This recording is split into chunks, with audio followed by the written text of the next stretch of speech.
Alright, hello everyone, Speed here with another video. Now, before I begin with the topic of this video, basically I just want to say thanks for all the feedback and support on the last two videos, obviously regarding Battlefield Heroes and the Revive network and all of that. It's just nice, you know, to see so many different people coming in, leaving comments, supporting the project and becoming aware of it.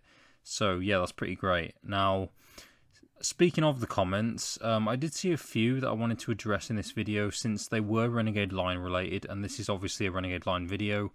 You can tell from the footage, obviously. But yeah, basically, to sum it up, most of the comments were people saying, well, not most of the overall comments, but most of these types of Renegade Line comments were like, people saying Battlefield Heroes coming back will be the death of Renegade Line and no one will play it anymore now, stuff like that. So I wanted to explain why I don't believe those things, why I think they're untrue, and why I don't think they're going to happen. Yeah, so before I start with it, I mean, just know this isn't meant to offend anyone. This video isn't supposed to target anyone. I just felt I had to sort of go over this because Renegade Line is also a big part of my channel. You know, it's not just Battlefield Heroes. Obviously, the fact that Renegade Line hasn't been a part of the channel for a month now is just because it hasn't been playable. So yeah, that's pretty much it. So yeah, in no particular order, these are my arguments for why I believe Battlefield Heroes coming back will still have people playing Renegade Line and supporting it. So Renegade Line is using a more advanced engine. It has better visuals, as you can tell from the gameplay anyway, if you want to compare it. And yeah, it makes for, you know, more technical ideas are possible that basically Battlefield Heroes engine can't provide and can't handle, such as the walkable main menu, and also it can make ideas Battlefield Heroes never had a reality, such as female characters and also animated pets, to name a few. The latter actually being because the developers actually outright said they didn't have the technology to do so. So yeah, basically Refactor 2, which is the engine Battlefield Heroes uses, it's very old, you know, it's very outdated by today's standards in gaming, and Unreal Engine 4, yeah, it's just a lot more advanced and higher up on the scale in that regard. I mean, of course, people would favour a game that's complete over one still in development, you know, and in an early state, but it's unfair really to put the two against each other when one has only one map, you know, two classes, a few weapons, one game mode, and a limited pool of cosmetics to choose from, where the other one has pretty much, you know, 5 times more content since it's been around for much longer. You know, it's had a massive team and company behind it for years with frequent updates over those years.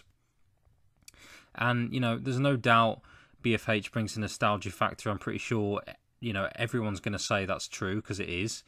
But it's just a shame, really, to see so many people throw Renegade Line under the bus, so to speak, since, you know, it's still growing. There's, you know, a development team behind it. Battlefield Heroes will be good short term since you'll have so much in the game from the get-go, so much available. But Renegade Line will be good long term because it's getting updated more and more over time, and also we don't even know if Revive Heroes can have new content added to it in the form of weapons, classes, modes, widgets, stuff like that. So, you know, Battlefield Heroes won't progress, but Renegade Line will, since it's a game being worked on as opposed to a game that was worked on being made playable again. So Renegade Line could be more competitive because of the ranking and the clan system that they're going to implement, something Battlefield Heroes didn't have. I mean, Battlefield Heroes anyway, it was never intended to be a competitive game. It was a free, casual, easy to pick up, easy to run on your PC game. So yeah, and the official tournaments from Renegade Line can have better prizes such as real money as opposed to a community-made tournament. I mean, I'm not doubting that community-made tournaments are going to happen. I just think one that's being backed by and held by a company, yeah, basically it's going to have more put out there in that regard in terms of rewards and stuff. So, if you're like me, you'll probably play both games, but for different reasons. I mean, Battlefield Heroes for the more laid-back and casual style, and Renegade Line for the competitive scene that will be prominent over time, or in time.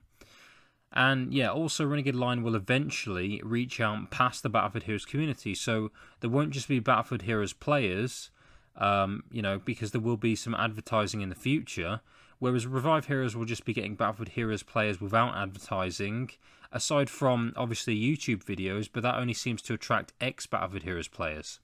which, you know, in turn equals a bigger community overall for Renegade Line in the future. So, yeah, guys, essentially, you know, I will play and make videos on both games. I don't see any reason really to discredit Renegade Line because of Revive Heroes, especially since Renegade Line is still growing, it's still getting better over time. It has more room to grow and surpass Battlefield Heroes in terms of content and have those advanced ideas and game mechanics because of the engine and because of an active development team behind it, like I said before. If you have any comments or thoughts on this, you know, feel free to post them. I'd be pretty interested to hear what what your take on this is. But yeah, like I said, some of those Renegade Line comments, they just got on my nerves a bit, you know, so that's another reason why I felt I had to make this video. And like I said at the start, I mean, this isn't meant to be negative towards anyone, and obviously this doesn't mean I'm not in favour of bringing back Battlefield Heroes and the Revive network and all of that by any means at all. I'm just of the belief that both games will be successful and will have different things to offer, and both can be played and enjoyed, and it's really as simple as that. So, yeah, thanks for watching, guys, and I'll see you next time.